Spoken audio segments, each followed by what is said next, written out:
Hello guys, हमारे बॉलीवुड में काफी टाइम बाद एक अच्छी लव स्टोरी आ चुकी है जिसके सॉन्ग्स भी बहुत प्यारे हैं, जिससे लोग कनेक्ट कर पाए, जिसका नाम है सैयारा। इस बहुत ही अमेजिंग मूवी को आप तब तक नहीं समझ पाएंगे जब तक आप उसे देख नहीं लेते हैं। मूवी के गानों ने तो आप लोगों के दिलों पर पहले ही जगह बना ली है, क्योंकि गाने बहुत ज्यादा कनेक्टिंग लग रहे हैं। लेकिन मूवी आप जब देखेंगे तो एक बार के लिए तो आपके होश उड़ जाएंगे, साथ ही में एक बहुत ही गजब वाला इम्पैक्ट छोड़ के जाती है। तो चलिए फिर बिना प्रतीक्षा कराए अभी 2025 की one of the best love story की तरफ चलते हैं। मूवी की स्टार्टिंग में हमें कोर्ट दिखाया जाता है। एक फैमिली है जो कि शादी करने के लिए यहाँ पे आए हैं। मूवी की मेन लीड कैरेक्टर जिसका नाम वाणी है, वो बहुत ही प्यारी सी तैयार होकर बैठी है अपनी शादी के लिए। और तब उसके पास में एक कॉल आता है कि उसका जो फियोंसे है जिसका नाम महेश है, आईटी कंपनी के अंदर काम करता है। वो एयरपोर्ट पे खड़ा है, उसे बहुत अच्छा खासा प्रमोशन मिल गया है और वो आज ही जाने वाला है। वाणी इस बात के ऊपर बिल्कुल भी गुस्सा नहीं करती है कि महेश यानी उसका जो फियोंसे है वो आज की डेट में नहीं आया है, बल्कि वो आगे डेट पोस्टपोन करवा सकती है। इसकी बजाय वाणी के फियोंसे से उसे सुनने के लिए मिलता है वो ऐसा है, शादी में इंटरेस्टेड नहीं है, उसे कोई और लड़की मिल गई है और वो मूव ऑन कर जाए, क्योंकि महेश तो मूव ऑन करके फॉरेन शिफ्ट हो रहा है और वो इंडिया में लौट के कभी नहीं आएगा। वाणी इन सब बातों को सुन के बहुत ज्यादा डिप्रेस्ड हो जाती है, वहीं पे चक्कर खा के गिर जाती है और एक बहुत बड़ी डिप्रेशन के अंदर चली जाती है। कहानी 6 महीने बाद ही शिफ्ट होती है। वाणी का ना कहीं दिल दिमाग लग रहा था, किसी भी चीज में उसे इंटरेस्ट नहीं था।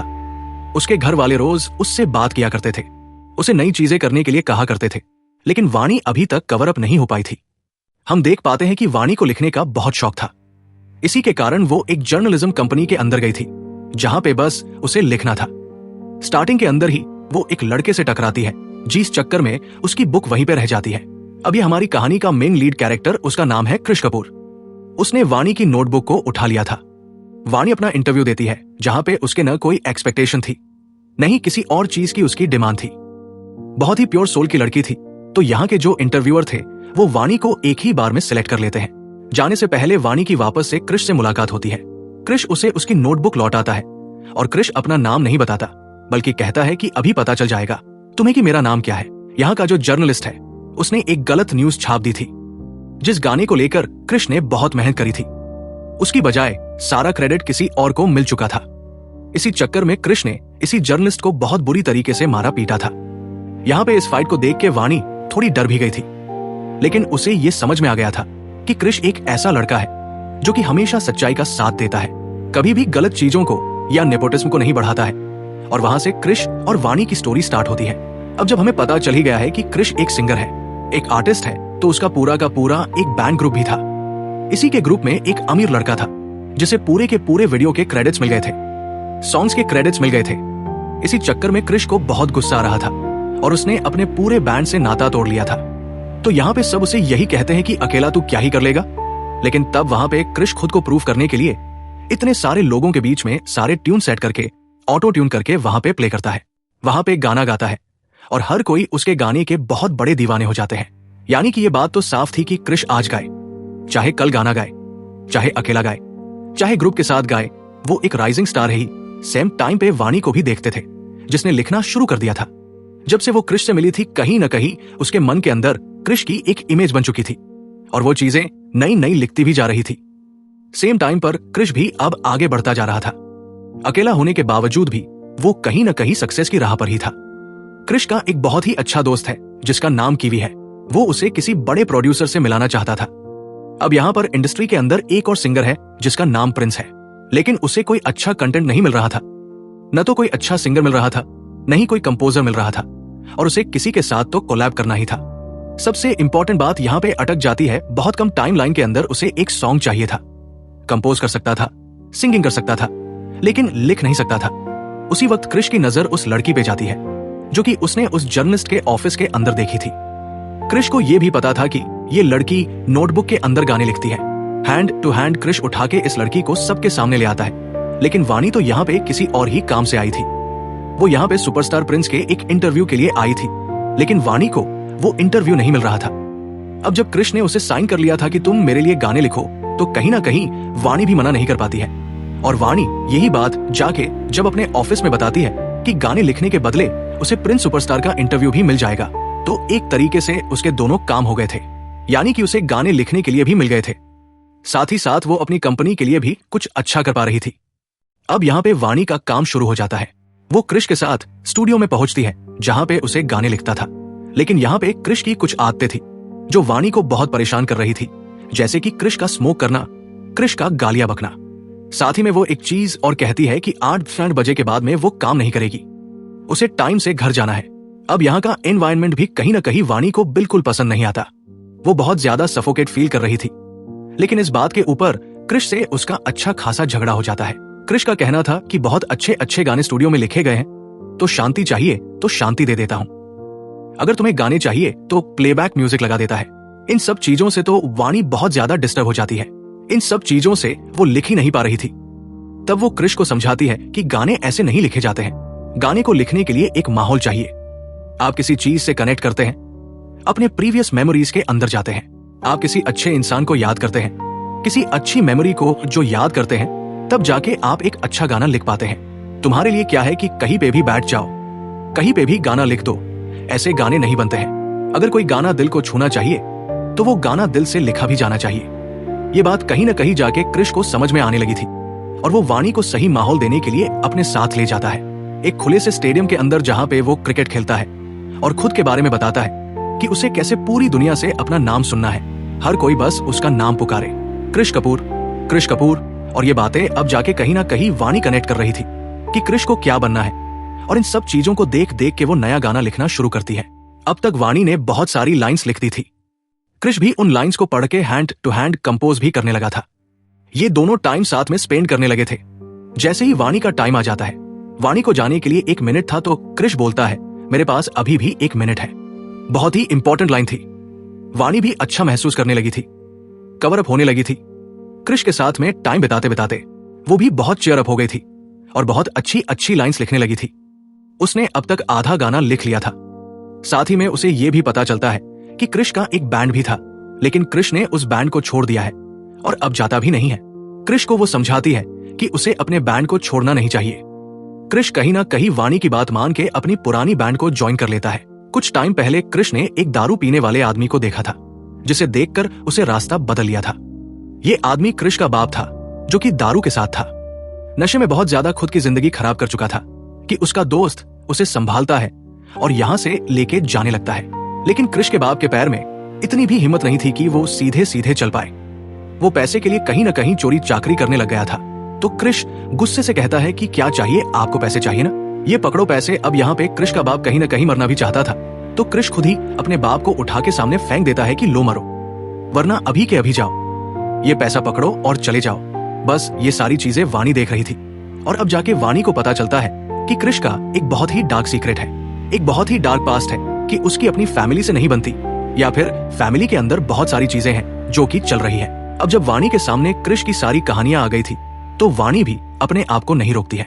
रात में जाके जब क्रिश खुद का फ्रस्ट्रेशन निकाल रहा था, जब गेम खेल रहा था, तो वो भी आके अपनी सारी कहानी बता देती है कि कैसे उसे एक लड़का पसंद था जिसने उसे एंड मूवमेंट पे डिच कर दिया, सिर्फ एक लड़की की खातिर, क्योंकि उसे एक प्रमोशन चाहिए था। उसके बाद वाणी बहुत बुरे डिप्रेशन में चली गई थी। लेकिन जब से क्रिश उसकी लाइफ में आया है, तब से उसने जीना सीखा है, वापस से अपनी एक नई लाइफ स्टार्ट करी है और क्रिश उसके लिए बहुत ज्यादा इंपॉर्टेंट है। प्रॉब्लम यहाँ पे ये थी कि क्रिश की मां मर गई थी और क्रिश का जो बाप है, उसकी मां के मरने के गम में पागल हो चुका था। उसने इवन छोटे से बच्चे को भी छोड़ दिया था। बस उसकी मां के गम में वो दारू पीने लग गया, पूरी लाइफ खराब कर दी। अब उसके फादर की नई लाइफ शुरू करने के लिए उन्हें रिहैबिलिटेशन सेंटर के अंदर डालना जरूरी था, जिसके पैसे काफी ज्यादा थे, यानी कि 9-10 लाख रुपए थे, और एकदम से पैसों को एडजस्ट नहीं कर पाता। यानी कि क्रिश का खुद का बनाया हुआ गाना अब उसके खुद के नाम पे भी नहीं चलेगा। वो प्रोड्यूसर के पास जाकर कहता है कि मैं आपको एक गाना साइन करता हूं जिसमें मुझे कोई राइट्स नहीं चाहिए, आप प्रिंस से कॉन्सर्ट करवा लो, आपको जो भी सही लगे आप आराम से करो, बस मुझे अभी पैसों की जरूरत है।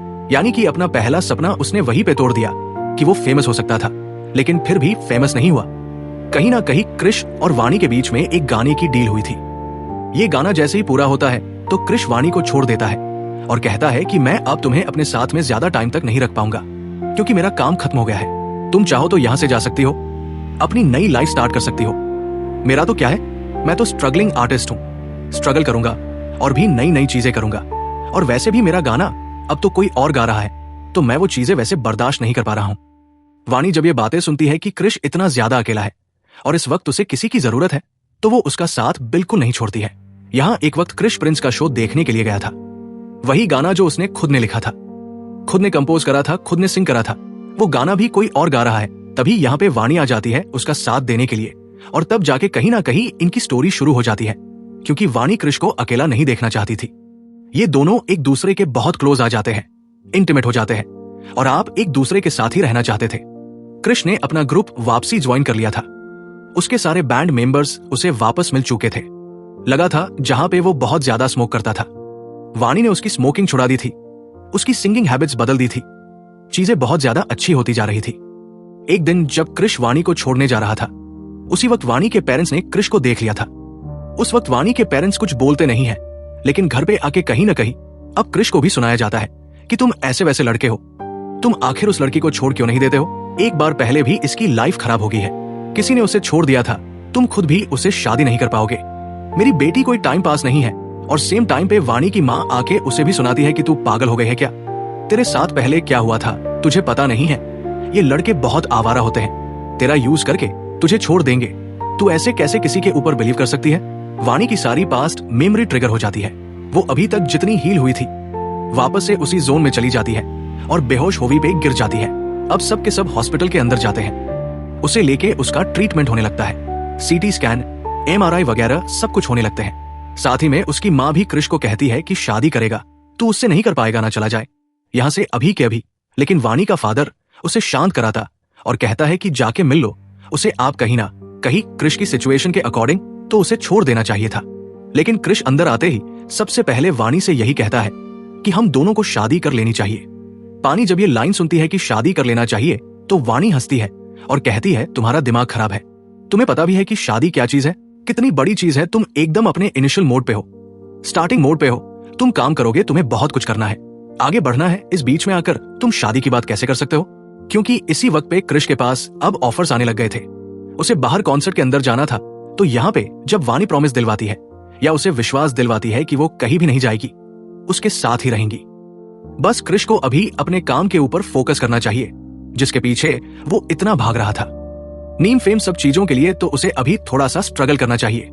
वाणी उसे गुड बाय करके क्रिश को भेज देती है, क्योंकि क्रिश को गोवा जाना था एक बहुत बड़े कॉन्सर्ट के लिए, क्योंकि उसका एक गाना बाहर निकल चुका था और यूट्यूब पे वो बहुत ज्यादा फेमस हो चुका था।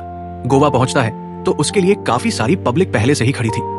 अब इवन क्रिश को इस चीज के ऊपर बिलीव भी नहीं था कि वो एकदम से रातों रात फेमस कैसे हो गया, क्योंकि उसकी फ्रेंड केवी ने वो गाना यूट्यूब पे डाल दिया था। क्रिश कहीं ना कहीं अब एक राइजिंग स्टार बन चुका था और विनीत जो कि एक प्रोड्यूसर था वो भी क्रिश को साइन कर लेता है उसकी एक टीम बनाने के लिए। यानी कि एक तरफ तो क्रिश अपने एकदम पीक पे था और वहीं पे हम वाणी को देखते हैं जैसे कि अब न्यूरोसर्जन से मिलने के लिए कंसल्ट किया गया था। वाणी एक साइकेट्रिस्ट के पास में जाती है और वो साइकेट्रिस्ट एकदम जनरल नॉर्मल टेस्ट करती है और वाणी से कुछ क्वेश्चंस पूछती है। सबसे पहले तो वो पूछती है कि आखिर तुम ये डायरी क्यों लिखती हो? तो वाणी कहती है कि बस मुझे लिखना पसंद है और मैं कुछ भूल जाती हूँ तो मैं इसमें लिख लेती हूँ। यहाँ पे ये डॉक्टर वाणी से कुछ नॉर्मल सवाल पूछती है, एड्रेस पूछती है, आज की डेट पूछती है, साथ ही में अपने भाई की एज पूछती है, यानी कि छोटे मोटे क्वेश्चंस पूछती है और उसके बाद में वाणी से बातें करने लगती है। लगभग 2 मिनट के बाद में जब यही क्वेश्चंस वाणी से वापस पूछे जाते हैं तो वाणी को ये भी नहीं पता था कि आज की डेट क्या है, वाणी को ये नहीं पता कि उसके भाई की एज क्या है, वाणी को ये नहीं पता कि जो एड्रेस अभी 1 मिनट पहले कहा गया है वो क्या है। वाणी को खुद समझ में आ गया था कि उसके साथ में कुछ तो गलत है। अब यहाँ पे ये डॉक्टर उसे बताती है कि ये बीमारी बहुत ही रेयर है, हर किसी को नहीं होती है, बड़ी उम्र वालों को हो सकती है क्योंकि उनकी उम्र बड़ी हो गई है और वो मेमोरी लॉस कर सकते हैं, लेकिन तुम्हारी उम्र बहुत कम है, यानी कि 1 ऑफ द रेयर केसेस में से एक है जिसे अल्जाइमर कहा जाता है। तुम्हारी स्टेज अभी अर्लियर है, कुछ थेरेपीज के साथ, अपने कुछ मेडिसिन के साथ में तुम्हारे इस चीज को रिकवर किया जा सकता है, लेकिन हो सकता है कि वक्त के साथ में ये चीजें बढ़ती जाए।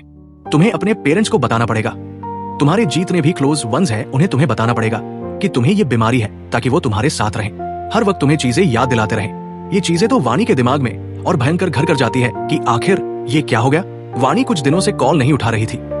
जिस वक्त क्रिश शो करने के लिए गया था तो इसी वक्त सीधा सामने आ जाता है और कहता है कि तुम्हें पता भी है कि मेरा आखिर कितना बड़ा शो था, तुम फोन क्यों नहीं उठा रही थी?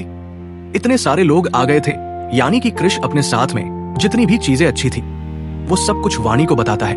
वाणी बताना तो चाहती थी कि उसे अल्जाइमर हो गया है, वो चीजें भूल रही है, लेकिन क्रिश की इतनी खुशी को देख के वो कोई भी चीज बताती ही नहीं है, बल्कि सारी चीजें छुपा लेती है।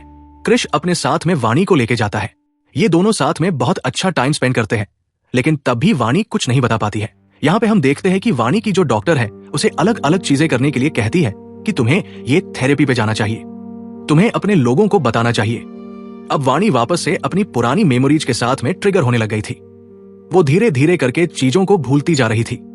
एक वक्त ऐसा आता है कि वाणी जब अपने ऑफिस के अंदर काम कर रही थी तो उसका जो सबसे बड़ा ट्रॉमा था, कह सकते हैं कि जिसके पीछे वो मेमोरीज को भूलने लगी थी, यानी कि उसका फर्स्ट रिलेशनशिप महेश वो उसकी लाइफ में वापस आ गया था। वो उसकी कंपनी का स्पॉन्सर बन के आया था, जो कि आगे के कुछ इवेंट्स के अंदर स्पॉन्सर करने वाला था। वाणी जैसे उसे देखती है तो मानो कि वो क्रिश को भूल ही जाती है एकदम से, और उसे लगता है कि जैसे वो महेश से अभी अभी मिली है और महेश उससे वापस से शादी करने वाला है और ये दोनों एकदम नए नए रिलेशनशिप में है।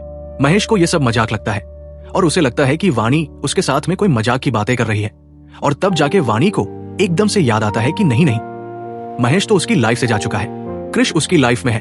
क्रिश किसी नए कॉन्सर्ट के लिए जा रहा था और खुद की बैग पैक कर रहा था। वाणी एकदम शांत बैठी थी और वाणी से क्रिश काफी सारी बातें कर रहा था, लेकिन एकदम से वाणी गुस्से के अंदर रुकती है और क्रिश का बैग पैक करने लग जाती है। तब क्रिश से कहती है कि एक मिनट, तुम ऐसा क्यों कर रही हो? मैंने जस्ट अभी अभी तो बैग पैक किया, तुम्हारे सामने ही तो किया, हम दोनों ने साथ मिलकर पैक किया। तो वाणी कहती है कि नहीं, मैं तो बस एडवांस में कपड़े रख रही थी। यानी कि वाणी की इतनी छोटी छोटी मेमोरी भी लॉस होने लग गई थी।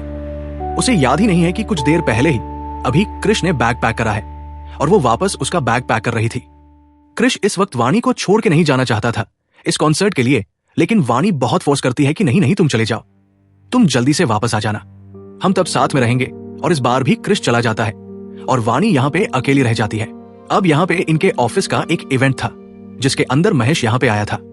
वाणी एकदम वापस से सारी चीजें भूल जाती है कि उसकी लाइफ में क्रिश भी है, बल्कि वो महेश के साथ भी उसी पॉइंट पे पहुंच जाती है जहां पे महेश के साथ में ये चीजें खत्म हुई थी, यानी कि इनकी शादी होना। और वो महेश को बार बार में हाथ पकड़ के इतने लोगों के बीच में चिल्लाने लगती है, कहने लग जाती है कि तुम तो मेरे साथ में थे, हम दोनों तो शादी करने वाले हैं, तुम मुझे छोड़ के मत जाना, तुम आखिर ऐसे कैसे कर सकते हो? महेश को लगता है कि ये लड़की पागल हो गई है, ऐसे कैसे कर सकती है?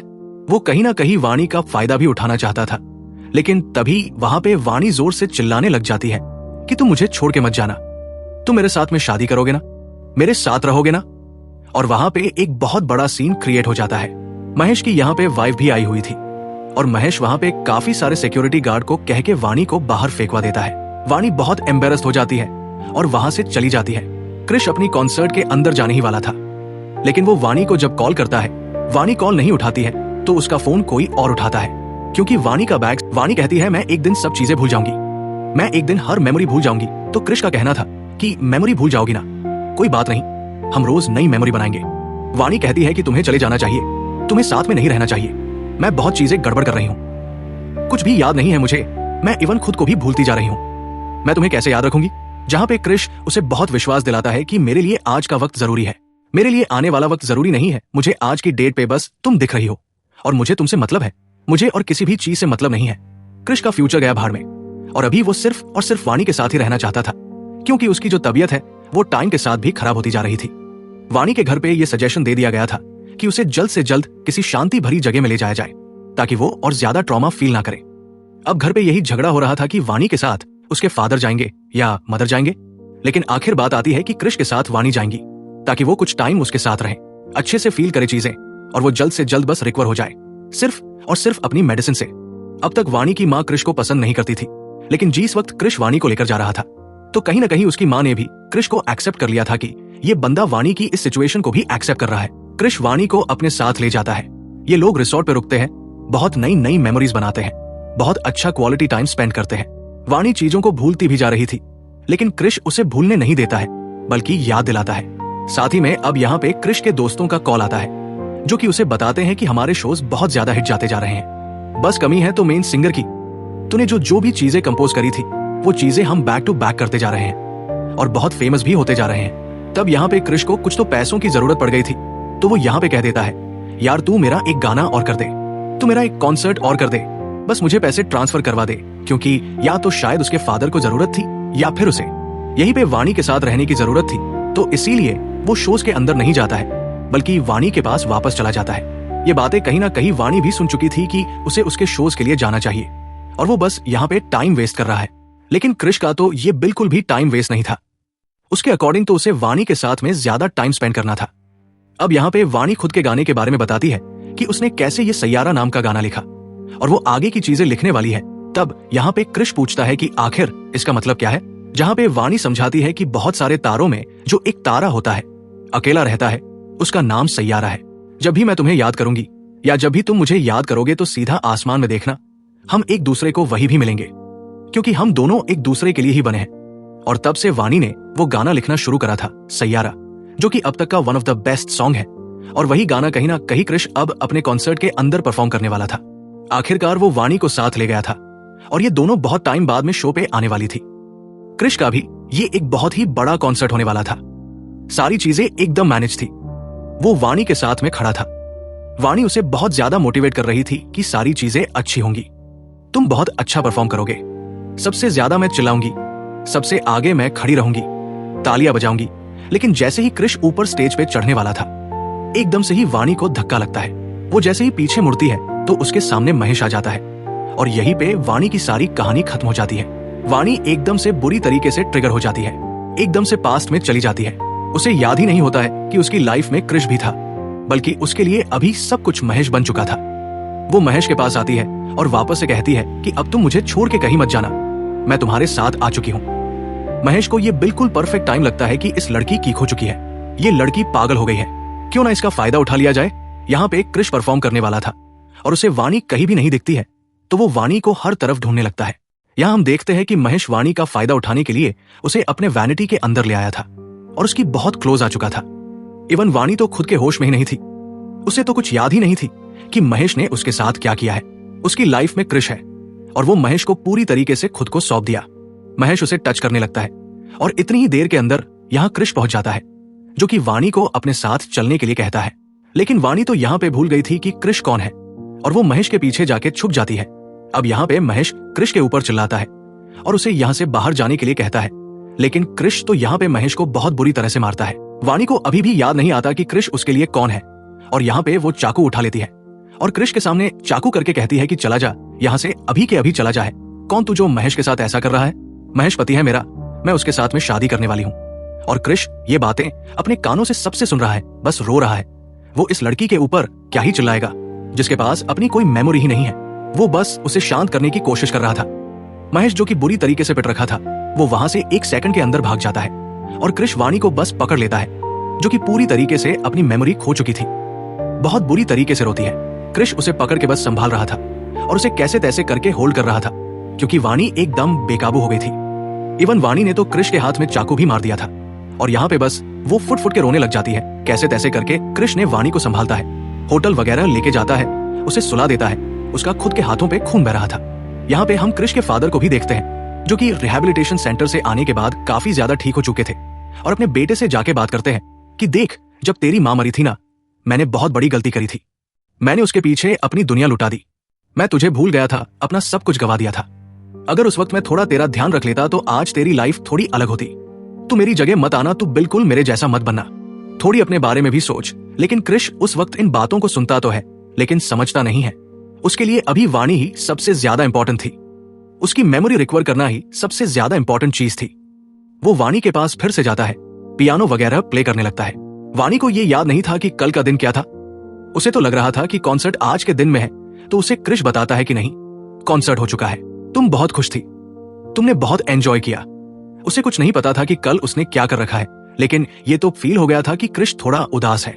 उसके साथ में कुछ तो गलत हुआ है कि यहाँ पे कृष कहता है कि हाँ, मेरा एक फ्रेंड है, वो बहुत ही अलग तरीके का लड़का था, खुद की पैशन को फॉलो करता था। तब उसकी लाइफ के अंदर एक लड़की आई जिसे वो बहुत प्यार करने लगा, लेकिन अब वो लड़की उससे बहुत दूर जा रही है। वाणी कहती है कि तुम्हारी दोस्त की गर्लफ्रेंड अगर कहीं पे जा रही है, वो लड़की उसे छोड़ के जा रही है, तो कोई बात नहीं, मैं तुम्हारे दोस्त के लिए एक ऐसा गाना लिखती हूँ जो कि अगर तुम्हारा दोस्त गाएगा तो वो लड़की भागी चली जाएगी, दुनिया में कहीं पे भी होगी तो वो उसके पास में लौट के फिर से आ जाएगी। तुम बिल्कुल टेंशन मत लेना, मैं उसके लिए सब कुछ लिख दूंगी। अब कृष कैसे बताए कि वो लड़की और कोई नहीं बल्कि खुद वाणी है, जो कि उसकी लाइफ से बहुत ही ज्यादा दूर जाती जा रही है। यहाँ पे वाणी को छोड़ के जाता है ताकि वो गाना लिख सके थोड़ा शांति से, और उसके बाद में केवी के पास जाके अपनी सारी चीजें खत्म करने वाला था। उसने विनीत को मारा पीटा था और जितनी भी पार्टियों से उसने साइन कर रखे थे, चेक वगैरह ले रखे थे, वो सब कुछ खत्म करने वाला था तो यहाँ पे केवी उसके ऊपर बहुत चिल्लाता। उसके दोस्त सब उसे डांटे कि तेरा दिमाग खराब हो गया है, इतना पागल हो सकता है तो अपने करियर को कैसे भूल सकता है। क्रिश का अपने दोस्तों के साथ बहुत बुरा झगड़ा हो जाता है। क्रिश यही सोचता था वानी के साथ रहेगा। अगर इस वक्त उसने वानी को छोड़ दिया तो शायद वानी कोई गलत कदम उठा लेगी, तो वो अपना सब कुछ छोड़ के वानी के पास वापस लौटना चाहता था। जब वो सब चीजें खत्म करके वानी के पास आता है तब तक सच में बहुत ज्यादा देर हो जाती है। वानी इस जगह पर थी ही नहीं, वो गायब हो चुकी थी। हर जगह उसे ढूंढा जाता है, हर जगह उसे तलाशा जाता है। उसके पेरेंट्स भी हर जगह ढूंढते हैं। पुलिस वालों का कहना था कि ये एक बहुत ही टफ केस है। अल्जाइमर वाले पेशेंट्स होते हैं, वो ऐसी ऐसी जगहों पे चले जाते हैं या फिर उनके साथ कोई अनहोनी हो जाती है कि उनका मिलना नामुमकिन ही समझो। इस बात से क्रिश बहुत बुरी तरीके से पागल हो गया था। अपने पूरे उस कमरे के अंदर जितनी भी चीजें थी सब कुछ तोड़ फोड़ देता है, बहुत बुरी तरीके से रोता है, हर एक चीज तबाह कर देता है। तभी उसे वानी की बुक मिलती है जिसके अंदर उसने एक गाना लिखा था, यानी कि वही गाना जिसके पीछे ही पूरी कहानी बन गई है। सैयारा। अब जाके क्रिश ने कहा था कि जैसे वानी ने कहा था कि अगर ये गाना गाया जाएगा तो वो लड़की उसे कहीं से भी ढूंढ लेगी, मिल जाएगी। तो क्रिश उस गाने को कंपोज करना शुरू करता है। अपने दोस्तों के पास उनका बैंड वापस बनाता है, गाना शुरू करता है ताकि वो लड़की उससे मिल जाए। अब तक कहानी 1 साल आगे निकल चुकी थी। वानी लौट के नहीं आती है। क्रिश उसे दुनिया के हर एक कोने में ढूंढ चुका था लेकिन वानी उसे नहीं मिलती है। क्रिश ने जाने कितने शोज कर दिए पूरे इंडिया में, आउट ऑफ इंडिया लंदन, हर एक जगह वो शोज कर चुका था लेकिन वानी का कोई नामो निशान नहीं था। जो क्रिश को चाहिए था, नेम, फेम, शोहरत, हर एक चीज उसे मिल चुकी थी। हर एक इंसान के मुंह पे सिर्फ और सिर्फ क्रिश का नाम ही था, लेकिन क्रिश अंदर से बिल्कुल भी खुश नहीं था, 1% भी खुश नहीं था, क्योंकि उसकी लाइफ में कुछ चीजें थी ही नहीं जिसके लिए वो ये सब कुछ चाहता था। एक दिन की बात है जब वो एक कॉन्सर्ट के अंदर बैठा था और यहाँ पे जब लोग उसके गानों के ऊपर रील्स सॉन्ग्स बनाने लगे थे तो इन्हीं में से एक रील स्क्रॉल होती है और जब क्रिश भी देखता है कि एक लड़की गा रही है और उसके पीछे उसे किसी की आंखें दिखाई देती है और आंखों को जूम किया जाता है तो सबके होश उड़ जाते हैं क्योंकि ये आंखें वानी की ही थी। फटाफट सर्च टीम बिठाई जाती है, कॉन्सर्ट चेक किया जाता है कि आखिर ये लड़की कहाँ थी, उसने किस जगह पे एक गाना गाया है। तब पता चलता है कि ये शिमला के अंदर लड़की थी, वहां पे गा रही थी और वहां पे काफी सारे लोग इकट्ठे हुए थे। वानी के बारे में भी यहाँ पे लोगों से पूछताछ करी जाती है तो पता चलता है कि उसने एक लेटर लिखा था और वो यही कहती थी कि यहाँ पे मुझे एक लड़का ढूंढता हुआ आएगा, ये लेटर बस उसे दे देना। इस वक्त गर्ल्स हॉस्टल के अंदर रहा करती थी।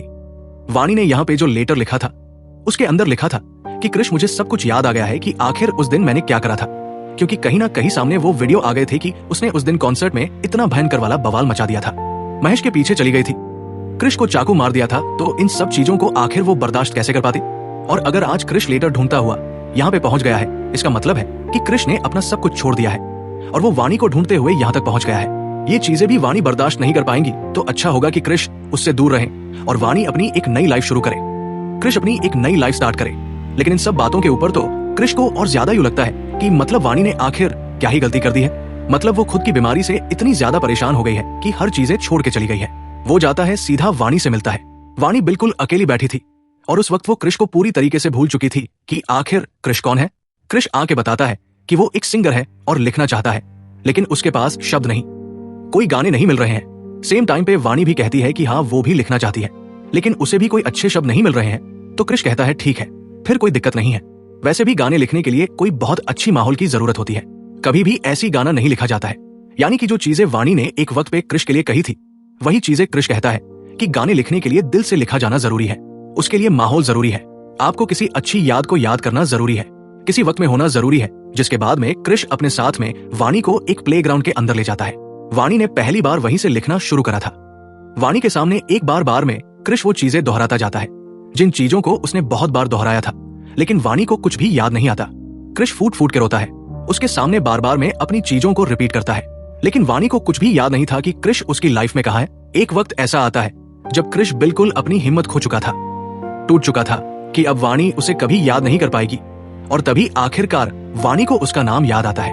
वो जोर जोर से चिल्लाती है, क्रिश कपूर, क्रिश कपूर। और वानी को आखिरकार आखिरी मोमेंट में क्रिश याद आ जाता है। क्रिश के पास उसकी वानी लौट आई थी। अब क्रिश वानी को बिल्कुल भी नहीं छोड़ता है, उसे हर जगह हर वक्त अपने साथ रखता है। क्रिश वानी के साथ में शादी कर लेता है। ये लोग अपनी एक नई लाइफ बनाते हैं, कॉन्सर्ट करते हैं, बहुत खुश रहते हैं। और दोस्तों, इस तरह से इस मूवी का हैप्पी एंडिंग होता है। आपको ये मूवी कैसी लगी कमेंट में जरूर बताना और लाइक, शेयर एंड सब्सक्राइब जरूर करें।